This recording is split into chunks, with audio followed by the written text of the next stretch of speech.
this is Warhammer Sean once again. We're here at part 5 of Space Marines Adeptus Astartes. We're going to cover fast attack in this section. So let's get started. The first one is the Assault Squad, which is 70 points base. And they have 5 guys, 1 sergeant and 4 regular dudes. Weapon skill was skill 4, strength toughness 4, wounds 1, initiative 4, attack 1, leadership 8, 3+ save. They have bolt pistol, chain sword, and frag and crack grenades. They can combat squad, and they have chapter tactics, and they shall know no fear. They may include up to 5 additional Space Marines for 14 points a model. And up to 2 Space Marines may replace their bolt pistols with one of the following: a flamer or a plasma pistol. For flamer is 5 points, and plasma pistol is 15 points. It's weird. So they have to get rid of their bolt pistol for plasma for 15 points. It's kind of expensive. I don't think that's going to be too likely. For every 5 models in a unit, 1 model may replace its bolt pistol with a chain sword. A bolt pistol and chain sword with an eviscerator for 25 points. And they may upgrade the Space Marine Sergeant to a Veteran Sergeant for 10 points, which is a leadership 9 and an extra attack. And he may take items from melee weapon list. He may replace his bolt pistol with a grab pistol or plasma pistol for 15 points apiece. He may take a combat shield and or meltabons for 5 points each. And they may take, jump packs. Sorry, if they don't, They can take jump packs for 3 points a model. So basically for 85 points, they're jump packs for 5-man unit. If they don't take jump packs, they can take a drop pod, rhino, or razorback because it's designated transport. Now your sergeant can take a power fist for 25 points. So you can have, if you have a 10-man squad, you can have 3 guys that have the equivalent of a power fist because the eviscerator is strength times 2, unwieldy AP2. So it's good. It's something that the sisters and priests and stuff had before. I guess some of the priests and Inquisition can have eviscerators, and I guess the priests and IG could have them. But me, as a sisters player, is a little salty that Space Marines get to have eviscerators now. I don't know why they didn't just let them have more power fists, but I'm a little salty about the eviscerators. I mean, yeah, it's cool on the models, but that was kind of a sisters and preachers only thing, so a little salty about that. I'll get over it, though. So yeah, that's the Assault Squad. I think the combat shield, let me just check. I think it's just a 6+ invuln save, but I'm going to check to make sure.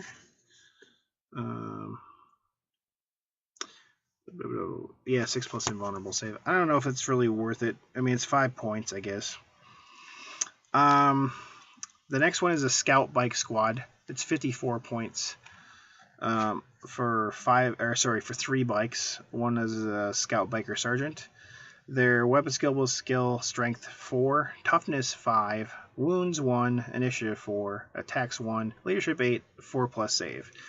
If you upgrade to a Veteran Sergeant, they get 2 attacks and leadership 9. They have a bolt pistol, Space Marine shotgun, frag grenades, crack grenades, and a Space Marine bike, which has twin-linked bolters on it. And they will know no fear, chapter tactics, combat squads, infiltrate, and scout. They may include up to 7 additional scout bikers for 18 points a model. The unit may take cluster mines for 20 points, which is okay. Up to 3 scout bikers may replace their bikes, twin-linked bolt guns with Astartes grenade launchers for 5 points a model. I don't honestly know if I would really do that. Scout Biker Sergeant may be upgraded to a Veteran for 10 points. The Sergeant and the Veteran Sergeant may take items from melee and ranged weapons. Scout Bike Sergeant and Scout Bike Veterans may take meltabons for 5 points. You may take a locator beacon for 10 points. I don't know why they're 10 points versus 5 in other squads, but honestly, all the bells and whistles with these guys aside, they do have infiltrate and scout. Honestly, though, I think if you're running bike-heavy lists, honestly, I think you're going to do regular bikes because of the 3+ armor save, I think is better, plus the ability to take a couple grav weapons and a combi grav in a unit, I think is a little better than what you can get with the scout bikes, in my opinion. I could be wrong. The bike squads are 63 points a model, and their weapon skill is skill 4, strength 4, toughness 5, 1 wound, initiative 4, attacks 1, leadership 8, 3+ save. The veteran sergeant for the bikes, if you upgrade for 10 points, has an extra attack and has leadership 9. If you take an attack bike in your group that you can upgrade, they have the same stats except they have 2 wounds and they have 2 attacks and leadership 8. They come with a bolter and heavy bolter, which is attack bike only, frag and crack grenade, space marine bike. They shall know no fear, chapter tactics, combat squads. Mounted assault, if a unit with a special rule is chosen as part of a detachment that contains at least 1 independent character with the Space Marines faction equipped with a Space Marine bike, the unit's battlefield role changes to troops. So it doesn't even have to be a warlord. And actually it doesn't even have to be, it used to have to be a captain or a chapter master, but now it can just be any HQ on a bike. They may take up to 5 additional Space Marine bikers for 21 points a model. May replace bolt pistol with a chainsword for free. I don't really know why you would do that. I mean, really, why? It'd be nicer if you could change out the... I don't know. It's weird. Anyway, up to 2 Space Marine bikers can take weapons from the special weapon list. You can start with the base 3 guys and still get the 2 special weapons. You don't have to take up to 10 guys to get this. The biker sergeant may be upgraded to a biker veteran sergeant for 10 points. Biker sergeant may take melee weapons and range weapons. Biker sergeant and veteran sergeant may take melta bombs for 5 points and may include 1 attack bike for 40 points a model. The attack bike may replace its heavy bolter with a multi-melta for 10 points, so basically 50 points if you want the multi-melta. So that's good. And it's a solid unit. I think you're going to see it a lot, especially with White Scars chapter tactics, because that's their shtick. And they're still really good. They're still just as, because they're still troops, they're still just as viable as they were last edition, to be honest with you. And that's what you saw a lot of in last edition, because assault marines weren't, tactical squads weren't as good. I think you're going to see more now because of the detachments and some of the special rules with those detachments. But I still think you're going to see bike squads a lot. But I think if you do see bike squads a lot and White Scars, you're going to see more CAD or combined arms detachments versus the special detachments, because it doesn't have the bike heavy list that you could have basically, and I know people that do it, they run basically everything on bikes that are infantry. Nothing is, which I guess is technically not infantry anymore, it's bikes, but everything is on bikes. There's no like foot infantry. So next is attack bike squad, and that's 40 points a model. You can include 2 additional attack bikes for 40 points a model, and any of them can replace the heavy bolter with multi-melta for 10 points. They have bolt pistol, heavy bolter, frag grenades, crack grenades, and they basically have weapon skill, strength 4, toughness 5, 2 wounds, initiative 4, 2 attacks, leadership 8, 3+ save. So basically the same as with the bike squad. Alrighty, next one is the Landspeeder Storm, and that is 40 points. It has a Cerberus launcher and a heavy bolter, and can deep strike and scout. It has jamming beacon. Enemies at deep strike within 12 inches of a model with a special rule roll double the number of dice to determine the scatter distance. It's pretty big. So you don't want a deep strike around this guy unless you're just not going to mishap or scatter at all. Transport capacity 5 models. It can only carry Space Marine scouts Space Marine Scout Sergeants, including Veteran Scout Sergeants and or Sergeantalian. I don't know how he's going to ride with them, to be honest with you, though, because the base squad is 5 guys, so he can't ride with him unless somebody dies and he gets in. So I don't think it's going to happen too often. They may replace his heavy bolter with one of the following: a heavy flamer for free, a multi-muzzle for 10 points, or an assault cannon for 15 points. Honestly, I think you're going to either leave the heavy bolter, or heavy flamer is good too, so that's a free option, and the multi-melt is really good. I think the assault cannon, for the points and how fragile this thing is, and it's kind of more of a delivery mechanism, or an outflanking OBSEC unit that's going to score objectives, I think you want to keep it cheap. So 15 points for the assault cannon, I don't know if it's really worth it. I think the heavy bolter is just fine for that purpose, in my opinion. Land speeders are 45 points. The Landspeeder Storm is Bliss skill 4, front, side, and rear armor 10, 2 hull points. It's a vehicle, fast skimmer, open top transport. So it's an open top vehicle.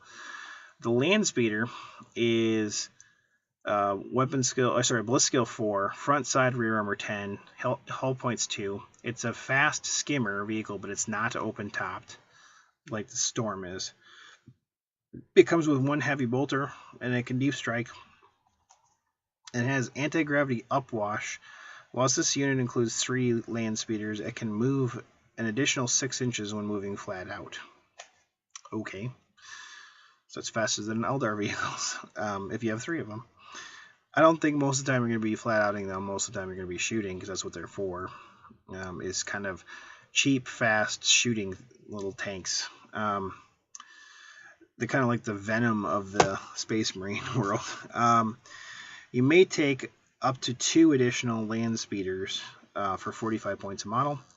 Any land speeder may replace its heavy bolter with one of the following: heavy flamer for free, multi-melta for 10 points. I mean, the flamer in this guy, I don't see you really using as much, because if you're getting close to somebody and flamering them, you're probably close to other things, or you're not killing that thing and you're close, and then it's going to just get charged and pwned because it's only got armor value 10.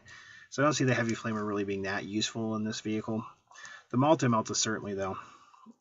Any land speeder may take one of the following: heavy bolter or heavy flamer for 5 points, a multi-melta for 15 points, an assault cannon for 20 points, or a Typhoon missile launcher for 25 points. Honestly, if you want gunboats, potentially dual multi-meltas are really nice. I mean, you could have 3 with basically 6 multi-melta shots a turn. It's pricey, but let's see, 55... 70 points each one, so for 210 points you've got 3 of those things, or you could separate them out and have them as separate squads. The Typhoon missile launcher is very nice, but it's a little pricey at 25 points, but I think it's, even though it's 5 points more, I think it's worth more than the assault cannon, to be honest with you. Once again, the heavy flamer, I wouldn't spend the points. You don't want to get close. If you're keeping it cheap and keeping the heavy bolter, you could just, for 5 points, so basically 50 points a model, get another heavy bolter.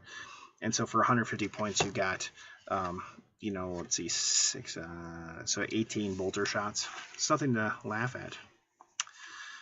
The next fast attack, everything transport-wise is getting moved to fast attack section since the Orc Codex. So you got the Rhino for 35 points. It has a Storm Bolter, Searchlight, Smoke Launchers. Bliss skill 4, front side armor 10, front side armor 11, and rear armor 10, 3 hull points. It's a tank and a transport. All Rhinos, if they get immobilized in subsequent turns, instead of shooting, it can try to roll a 6 on a d6, and if it does, it's no longer immobilized, but it still lost the hull point. And all Rhinos have this, chaos included. Transport capacity is 10. It cannot carry bulky, very bulky, or extremely bulky special models with those special rules. It has 2 fire points from the top hatch, and it has an access point on each side and 1 at the rear. It may take items from a Space Marine vehicle equipment list, so you could take another Storm Bolter if you wanted to, or basically other things to kind of help keep it alive, like Dozer Blade. The next one's a Razorback for 55 points, so it's 20 points more than a Rhino. It's got a capacity to carry 6 models, and it can't carry models with the bulky, very bulky, extremely bulky special rules. It doesn't have any fire points. It has 1 access point on each side and 1 in the rear. It comes with a twin-linked heavy bolter, searchlight, smoke launchers, ballistic skill 4, front side armor 11, rear armor 10, 3 hull points. You can replace the twin-linked heavy bolter with one of the following. You can get a heavy flamer for free. Why, I really don't know. I mean, it's kind of like the Sisters Immolator. I mean, I guess if you want to get close, maybe, but it's not an assault vehicle. Twin-linked las cannon for 20 points, twin-linked assault cannon for 20 points, or twin-linked plasma gun with las cannon for 20 points. I like the las plas a lot, although I think the assault cannon in this instance and the las cannon have their purposes, and so do the cheap bolter one. So I think any of them, except for maybe the flamer, really all has its uses. And there's a formation later on we'll see that makes these guys insane, just insane. Next one is a drop pod for 35 points, the same cost as a Rhino. It is an open top transport. It's ballistic skill 4, front side rear armor 12, and 3 hull points. It has a storm bolter on it. It is immobile. A drop pod cannot move once it's entered play and counts as all respects as a vehicle that has suffered an immobilized result that cannot be repaired in any way. This does not cause it to lose a hull point. Drop pods, which is kind of, I'm glad they explained that, because the last edition it was questionable whether or not they did because of the rules in the Codex. Although most tournaments factored that you didn't lose one. Drop pod assault. Drop pods and units embarked upon them must be held in Deep Strike Reserve at the beginning of your first turn. Half of your drop pods rounding up automatically arrive from reserve. The arrival of remaining drop pods is rolled for normally once after that first turn. Once a drop pod lands, all passengers must disembark. No models can embark on it for the rest of the game. Inertial guidance. If a drop pod scares on top of an impassable terrain or another model, friend or foe, reduce the scatter distance to a minimum required in order to avoid the obstacle. If the drop pod scares off the edge of the board, it suffers a deep strike mishap. Transport capacity 10, or 1 dreadnought of any type, or 1 Thunderfire cannon and Tack Marine gunner. May replace Storm Bolter with a Deathwind launcher for 15 points, and may take a locator beacon for 10 points. So, and now with the rules where it can come down and still shoot normally, it's not snap firing when it comes down, because it counts as moving at combat speed. The Deathwind missile launcher is maybe more worth it because you can fire it the turn it comes down. It doesn't have to wait a turn. But if you want to keep it cheap, the Storm Bolter's fine.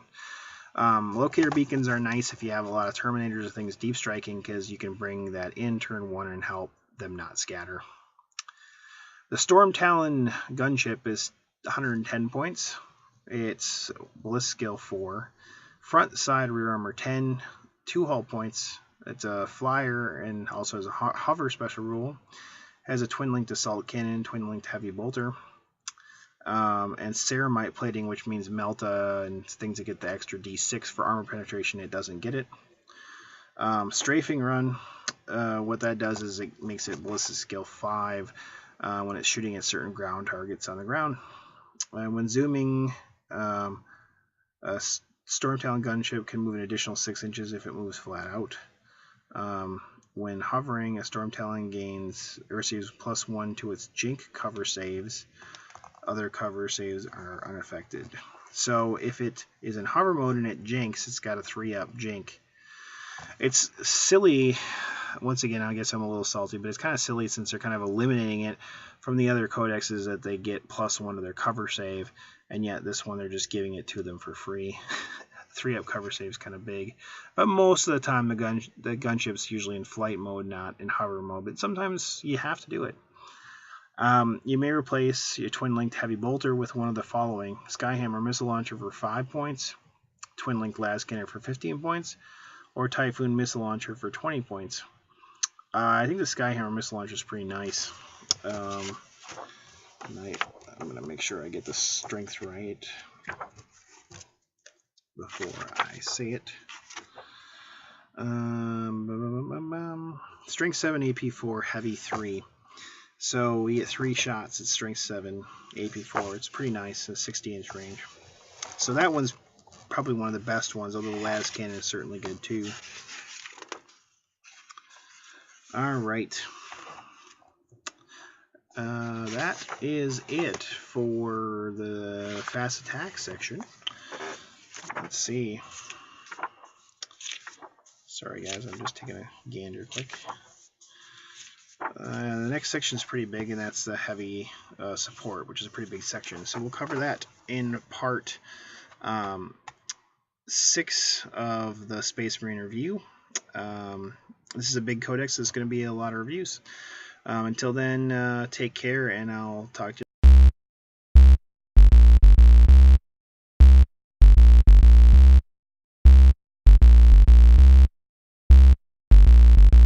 Goodbye. Goodbye. Goodbye. Goodbye. Goodbye. Bye-bye. Goodbye. See ya. Bye for now. Bye for now. Goodbye. I like bottoms.